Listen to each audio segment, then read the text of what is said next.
Good morning dear student. 19 June 2021 के इस current affair की वीडियो में आपका स्वागत है और उम्मीद है कि आप अपनी तैयारी को आगे बढ़ा रहे होंगे और जो भी पीछे की चीज़ें हैं उनको आप दोहरा रहे होंगे। ठीक है, थोड़ा सा आप मेहनत किया करिए।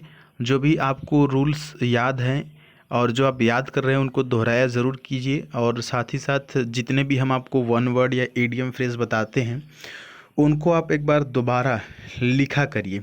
और जो भी वीडियो हम आपको दिन में देते हैं वन वर्ड का, एडीएम का और इसको आप स्पेलिंग टेस्ट का, उन सब का आप एक एक्सरसाइज किया कीजिए। मतलब कि जो भी वीडियो देखें तो उसको आप एक बार लिखा भी कीजिए, है ना। लिखने से वो चीज़ें आपको याद हो जाती हैं। और करेंट अफेयर का जो है कि आप अगर नोट्स बनाएंगे ना तो ये आपके लिए बहुत बेनिफिशियल होगा। एग्ज़ाम के समय में आपको दोहराने के लिए कोई मैगज़ीन नहीं खरीदनी होगी और ना ही कहीं और भटकना पड़ेगा। आपका खुद का बनाया हुआ नोट्स जो है वो काम आएगा। ठीक है, तो इसके लिए हम आपको यहाँ पर तो मॉर्निंग में करंट अफेयर देते ही देते हैं, साथ ही साथ हम टेलीग्राम पर भी आपको अपडेट करते रहते हैं और फेसबुक पर भी current affair by Sudhir Pande के नाम से है पेज। वहाँ पर भी हम आपको डेली का जो वन लाइनर का होता है करंट अफेयर, वहाँ पर हम आपको भेजते रहते हैं। तो वहाँ पर भी जुड़ सकते हैं। अगर फेसबुक चलाते हैं तो current affair by Sudhir Pande, वहाँ पर मेरा फ़ोटो लगा हुआ है, आप देख के समझ जाएंगे। तो जहाँ जहाँ से हम आपको ऐसे करंट अफेयर देते रहते हैं, अपडेट मिलता रहता है, या आपको खुद से भी कहीं कोई न्यूज़ मिलती है, आपको लगता है कि नहीं ये एग्ज़ाम में पूछा जा सकता है, तो आप अपने उस करंट अफेयर की बुक में जहाँ पर भी आप बना रहे हैं अपनी कॉपी में, उसको मेंटेन कर सकते हैं। ठीक है, अपना करंट अफेयर का एक कॉपी मेंटेन करेंगे ना तो ये आपके लिए बहुत फ़ायदा देगा। ठीक है, चलिए आज के इस वीडियो का पहला क्वेश्चन देख लेते हैं। पहला क्वेश्चन यहाँ पर है कि उत्तर प्रदेश जिला पंचायत अध्यक्ष का चुनाव कब होगा? तो ये होगा 3 जुलाई को। ठीक है, ऑप्शन नंबर सी सही है। उत्तर प्रदेश के राज्य चुनाव आयोग ने 15 जून 2021 को यह घोषणा किया कि जिला पंचायत अध्यक्ष का चुनाव मतलब मतदान जो है 3 जुलाई 2021 को होगा। ठीक है ना। अगला है, दुनिया का पहला लकड़ी का उपग्रह किस देश से प्रक्षेपित किया जाएगा? लकड़ी का उपग्रह तो ये किया जाएगा न्यूजीलैंड से। ठीक है, अब देखिए यहाँ पर हम दो क्वेश्चन आपके लिए छोड़ दे रहे हैं। यहाँ पर न्यूजीलैंड से पहला क्वेश्चन ये बनता है कि न्यूजीलैंड की राजधानी कहाँ पर है, दूसरा कि न्यूजीलैंड की मुद्रा क्या है। ये दो क्वेश्चन का आंसर आप ढूंढ के कमेंट बॉक्स में लिख दीजिएगा, है ना। थोड़ा सा एक्सरसाइज करेंगे, सर्च करेंगे इसके बारे में, तो क्या होगा, एक्स्ट्रा 2-3 बातें आपको पता चलेगी, है ना। आप खुद से थोड़ा सा मेहनत करेंगे तो आपको चीज़ें याद भी हो जाती हैं।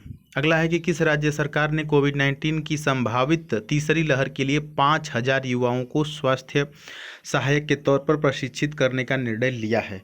तो ऐसा दिल्ली सरकार ने किया है और हमारे हिसाब से बहुत ही बढ़िया ये कदम है, बहुत ही बढ़िया ये निर्णय है कि होगा ये कि जैसे तीसरी लहर जो संभावित है, जो संभावना है कि नहीं तीसरी लहर भी आएगी, तो उसके लिए ऑलरेडी 5,000 युवाओं को ये क्या करेंगे, प्रशिक्षित करेंगे, यानी कि उनको ट्रेनिंग देंगे उस हिसाब से, है ना।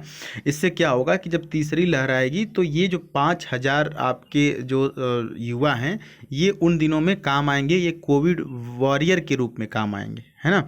तो इससे क्या होगा, इससे तो एक लाभ तो ये डायरेक्टली है, दूसरा लाभ ये है कि ये जो 5,000 युवा हैं इनको क्या होगा, एक रोजगार टाइप मिलेगा, है ना। गवर्नमेंट ज़रूर इनको कुछ ना कुछ तो देगी ही।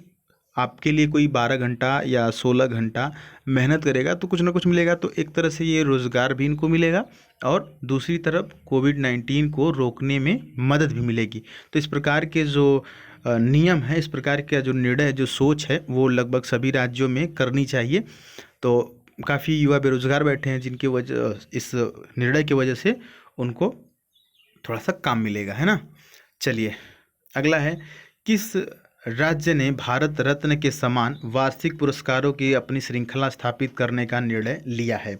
तो ऐसा असम ने किया है। ठीक है, असम से भी दो क्वेश्चन बनते हैं, असम की राजधानी और असम का मुख्यमंत्री। ठीक है, अब देखिए ये जो भारत रत्न के समान वार्षिक पुरस्कार का मतलब क्या है। देखिए इसका मतलब ये है ना कि जैसे भारत लेवल पर, मतलब देश लेवल पर भारत रत्न होता है ना, कि ये भारत का सर्वोच्च सम्मान है।